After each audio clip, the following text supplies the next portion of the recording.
Explore Maui, offering a unique land and soul-based experience of Hawaii, focusing on natural wonders, ancestral knowledge, and the spirit of aloha. Enhance your understanding of the islands and its culture through our holistic educational approach. For a deeper dive into Hawaii's inner journey, check out our Hawaii Immersion course. Click the link below to buy the course and immerse yourself in the enchanting world of Hawaii. This comprehensive program will dive into Hawaiian language basics called Olelo Hawaii, history, mythology, and family-centered education content linked to place-based learning. With over 31 lessons available for self-paced learning, you'll also have access to 4 live weekly sessions aimed at initiating your Hawaiian language journey. Click the link below to start your Hawaii Immersion course. Evolution of families in Hawaii, from low frequency to high frequency. This one's going to be really important to keep your mana, keep your energy, keep your life force invested into your dreams and vision for your ohana, your family. We're going to go over the different evolution of families in Hawaii. We're going to use Hawaii because Hawaii is just such a great place. I live in Hawaii. I know Hawaii pretty well as the framework. We're going to start from indigenous mindset as the structure to integral. So pretty much here we're going from indigenous mindsets, meaning being connected to environment, being co-creators. We've learned from our native Hawaiian community here. In any native community, really, it starts with being this intimate connection to the cosmos.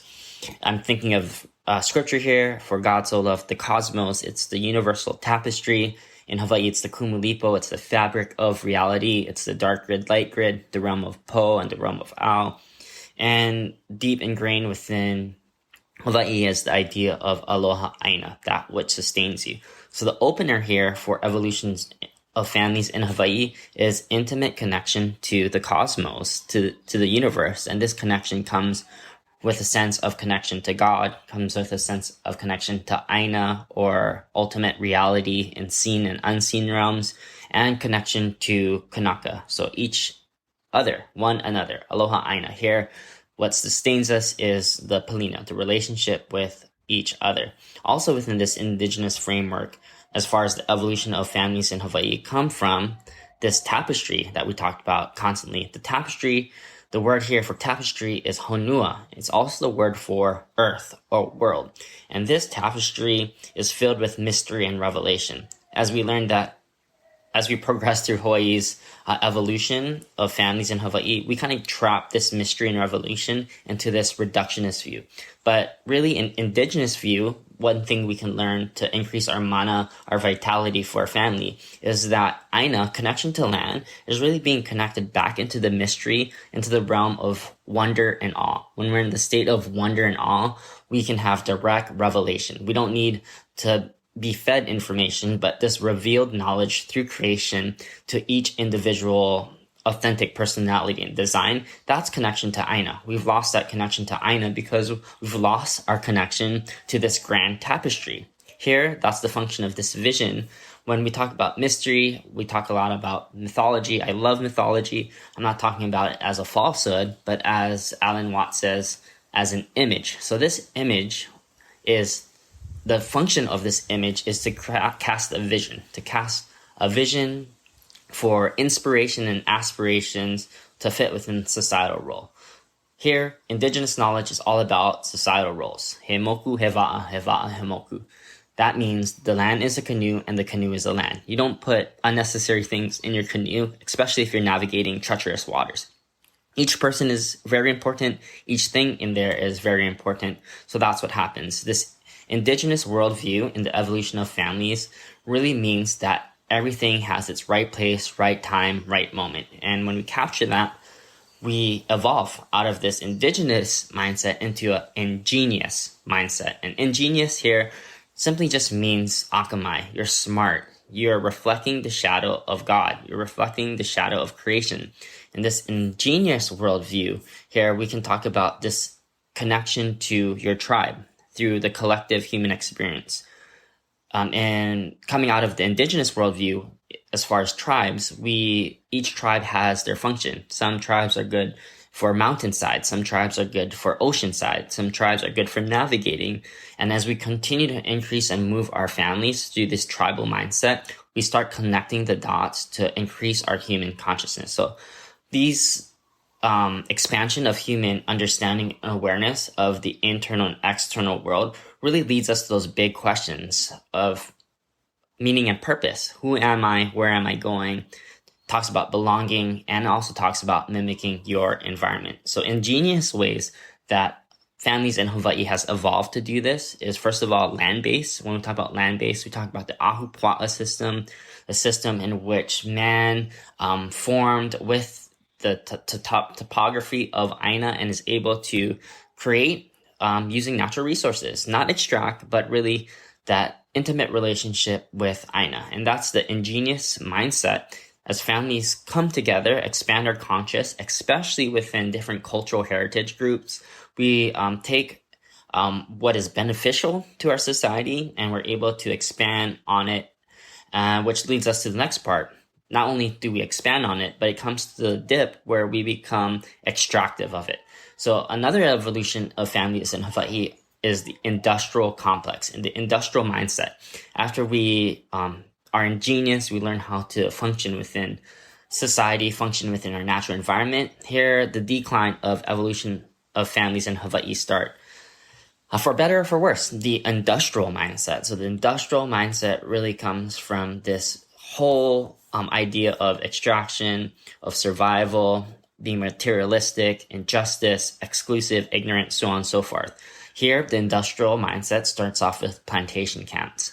Plantation camps are a way to extract mana or resources from people and push it into this beast called the Industrial Revolution. Here, immigrants are used and they're just surviving.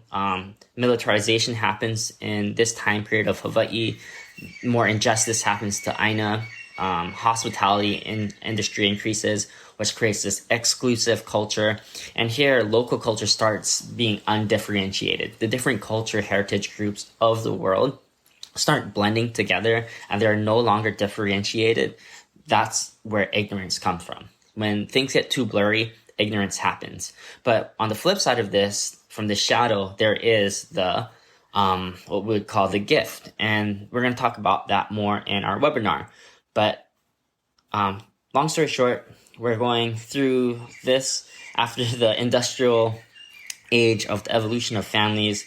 This is where expansion happens, environmental capitalism, monopolies, kind of the negative aspects of extraction and accumulation that comes from dysregulation. So when we look at kind of the list of things in the industrial age, such as plantation camps, immigration workers, militarization, hospitality industry, and just the ignorance of local culture, this undifferentiated state, what happens is, just like when tribes start tribal wars, we become individualistic. So the individualistic stage here in the evolution of families. So we go from tribal to survival and then individualistic. Here, accumulation, unregulation, we become isolated, aggression, inflation, all of these kind of things, this negative tier consciousness reduces our common collective into this survival mode. And this survival mode is a byproduct of this industrial age. So this industrial time has many benefits and it's created what we have today.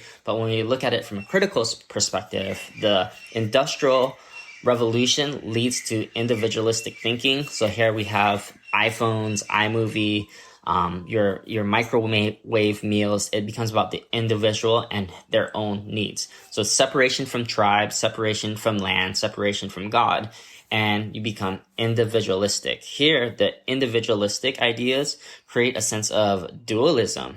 It creates a sense of conceptualization from reality. This dualism separates the mind-body. No longer are you aware of what's important, what's embodied, but now you're in your conceptual framework. The judgments, the perceptions, this world that can be romanticized and easily swayed by unregulation.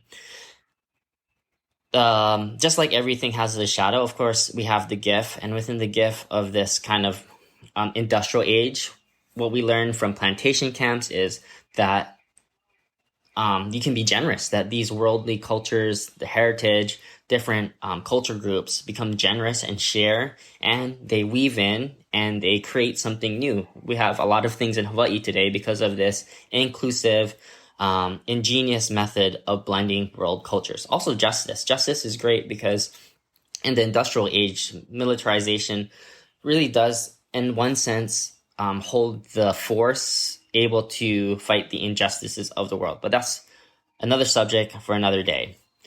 After the individualistic mindset coming out of the industrial age, what we have today coming back full circle is the blend of the past, present knowledge, the indigenous knowledge going through these different evolution of families, these groupings of ideas, to this integral mindset. So integral is just the blending, it's the kaleidoscope, it's the quantum, it's everything connected into one. So as our human consciousness progresses, going from undifferentiation to differentiation in waves and patterns, we learn that everything really is connected. It truly is that tapestry.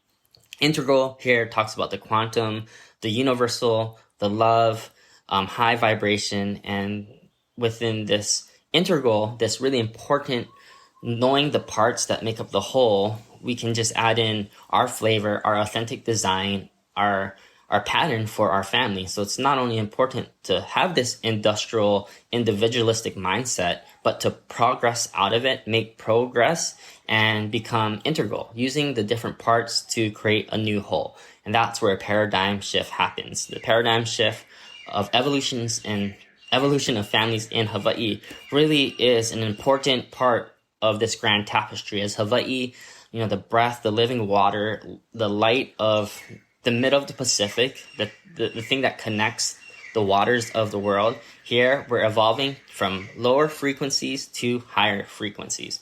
So hopefully this episode made some sense, and I'm really passionate about it, from really keeping our power from within and expanding it outward, keeping our mana, being able to lead, envision, and dream with our ohana in Hawaii, and as that leads outwards. Because what we learned here in Hawaii, the evolution of the indigenous mindset to the industrial and coming to the individualistic and back into this integral, seeing the different parts that make up the whole, we can create something new that's never been seen or done before. And that's a fun one to play with. Hopefully you can take a lot of these concepts and it creates a mental structure in your mind to see the progress within Hawaii.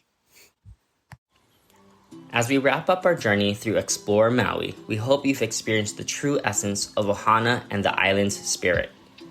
This podcast has offered a unique perspective on Maui, focusing on both its natural wonders and timeless wisdom of aloha. Whether you're a homeschool family seeking real-world experience, a visitor looking to enrich your trip, or a long-time resident seeking fresh inspiration, Explore Maui has your go-to resource. Before we part ways, we have exciting news. Are you eager to dive deeper into the heart of Hawaii? Our upcoming Hawaii Immersion online course and webinars offer a unique opportunity to explore the profound depths of the Pacific Gem. Click the link below to discover about Hawaii's language, culture, and cosmic traditions as you've never seen them before.